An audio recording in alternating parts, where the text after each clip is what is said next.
දැකලා තියෙද පන්සල් වල මිදුලේ මතුපතු ගානේ කවුද? ලොකු හාමුදුරුවෝද පොඩි හාමුදුරුවෝද? පොඩි හාමුදුරුවෝනේ. පොඩි කාලේ ඉඳන් අපිට ඉඳලා කොස්ස පුරුදු කරා. මං අවුරුදු 15ක් ගෙදර ඉඳලා පන්සලට ගියා. පන්සලට ගිහිල්ලා පළවෙනියට බැනුම් ඇහුවේ මොකටද දන්නවද? පළවෙනි වතාවටම ලැජ්ජ වුණේ ඉදලක් අල්ලන්න දන්නේ නැහැ කියලා. අවුරුදු 15ක් ගෙදර හිටියා. මටම විලි ලැජ්ජයි. ඉදලක් අල්ලන්න දන්නේ. පන්සලෙන් තමයි ඉදල කොස්ස අතට හුරු කරේ. පන්සලෙන් තමයි උදැල්ලක් අරගෙන තනකොළ ගහක් ගලවන්න පුරුදු කරේ.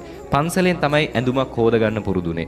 පන්සලෙන් තමයි කාමරයක් අස් කර ගන්න පුරුදුනේ. පන්සලෙන් තමයි පොතක් පතක් හරියට පිළිවෙලකට තියාගන්න පුරුදුනේ. පන්සලේදී තමයි පාඩම් කරන්න එක උනත් පුරුදුනේ.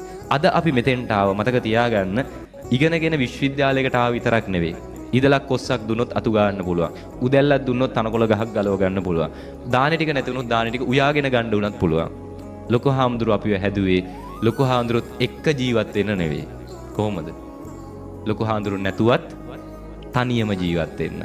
අපි කැම්පස් ගියන් පස්සේ ආයේ අපේ ජීවිතවල ලොකු හාල මහ ලොකුට ඇඟිලි ගහන්නේ නැහැ. ඇඟිලි ගහ හරක් කරන්න බේක් කරන්න අහන්නේ නැහැ. හරි මොකද ලොකු හාමුදුරුවෝ අපිව තනියම ජීවත් වෙන සමාජයකට යොමු කරපු නිසා. අන්න එහෙම ලොකු හාමුදුරුවෝලා හම්බෙච්ච නිසා වාසනාවකට අද අපි මෙතන ඉන්නවා. එහෙනම් අපේ මේ දරුවන්ටත් අපි මේ මඟ පෙන්වීම කරන්න ඕනේද නැද්ද?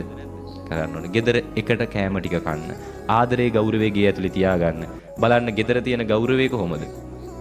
තාත්තා එද්දි ඉස්සර අපේ ආච්චිලා සීලා කාලේ මතකද?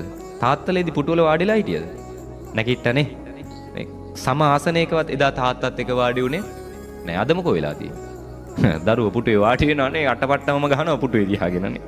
හරිද? කකුල් කරේ අඩුම තරමේ තාත්තා ගේ ඇතුලට එද්දි දැන් ඉන්න දරුවෝ පුටුවෙන් නැගිටින්න නෙවෙයි අඩුම අර කකුලවත් බිමින් තියනවාද? නෑ. කාගේද වැරද්ද? දරුවන්ගේද? ඈ?